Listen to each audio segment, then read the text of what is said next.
जय महादेव।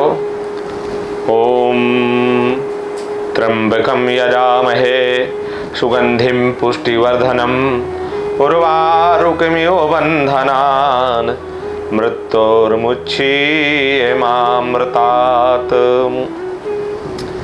भगवान शिव की पूजा किसी भी प्रकार से की जाए, किसी भी रूप में की जाए, परम कल्याणकारी होती है। अनेक प्रकार के रोग शोक संताप दूर होते हैं। पर हम कौन सी शिवलिंग की पूजा करें जो हमारे लिए विशेष फलदायी है, इस विषय पे हम चर्चा करते हैं।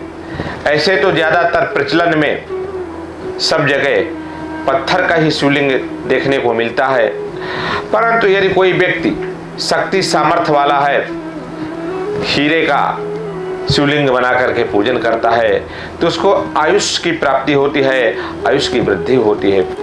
यदि कोई मोती का बना करके करता है तो रोग मुक्ति होती है, और कोई वैदुर्य का बना के करता है तो उसको शत्रुओं पर विजय प्राप्त होती है। कोई पोखराज का करता है तो उसको लक्ष्मी की प्राप्ति होती है। कोई नीलमणि का करता है तो उसका शरीर स्वस्थ होता है। कोई स्फटिक का यदि शिवलिंग लेकर के पूजा करता है तो उसको अनेक प्रकार के सुख प्राप्त होते हैं। और यदि चांदी का शिवलिंग से पूजा करता है, चांदी के शिवलिंग का पूजन करता है तो उसको पितरियों को मोक्ष प्राप्त होता है और लक्ष्मी की प्राप्ति होती है। यदि कोई तांबे के शिवलिंग का पूजन करता है तो उसको दीर्घ आयु की प्राप्ति होती है। यदि कोई पीतल के शिवलिंग का पूजन करता है तो उसके स्वजनों में परस्पर स्नेह प्रेम प्राप्त होता है। यदि कोई कांसे के शिवलिंग का पूजन करता है तो उसकी यश कीर्ति मिलती है। यदि कोई लोहे का शिवलिंग का पूजन करता है तो उनके शत्रुओं का नाश होता है।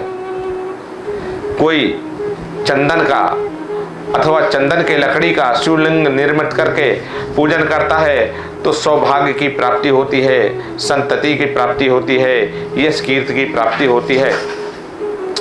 यदि कोई हाथी दांत का शिवलिंग बनवा करके पूजन करता है तो उसको उच्च पद प्राप्त होता है, जो नेता लोगों के लिए आवश्यक है, लाभकारी है। यदि कोई अन्न का शिवलिंग बना करके पूजन करता है, चावल का शिवलिंग बना करके पूजन करता है तो उनके रोगों का नाश होता है, उनको दीर्घायु की प्राप्ति होती है। यदि कोई उड़द के आटे का शिवलिंग बना करके पूजन करता है तो उसके भी रोग नाश होते हैं, स्त्री सुख की प्राप्ति होती है। यदि गाय के गोबर का शिवलिंग बना करके पूजन किया जाए तो व्यक्ति को दीर्घायु की प्राप्ति होती है और रोगों का नाश होता है। यदि गुड़ का शिवलिंग बना करके पूजन किया जाए तो उससे भी धन धान की वृद्धि होती है, मंगल ग्रह प्रसन्न होते हैं और भूमि भवन का लाभ मिलता है। यदि बांस का शिवलिंग बना करके पूजन किया जाए तो वंश की वृद्धि होती है, संतान की प्राप्ति होती है। और यदि मिट्टी का, जिसको बोलते हैं हम मृतिका का शिवलिंग पार्थेश्वर, उसका पूजन किया जाए तो अनेक प्रकार के फलों की प्राप्ति होती है। वर्तमान समय में मृतिका के शिवलिंग का बहुत महत्व है। सतयुग में सोने का महत्व था, त्रेता युग में चांदी का महत्व था, द्वापर में तांबा पीतल अन्य धातुओं का महत्व था, वही महत्व कलयुग में मिट्टी के शिवलिंग का है। जो कोई शिवलिंग बना करके, मिट्टी का शिवलिंग बना करके पूजन करता है, उनकी अनेक इच्छाएं पूर्ण होती हैं। इस शिवरात्रि को जो भगवान का पूजन करेगा पार्थेश्वर, भगवान उनकी अनेक इच्छाओं को पूर्ण करेंगे। जय महादेव, जय महादेव।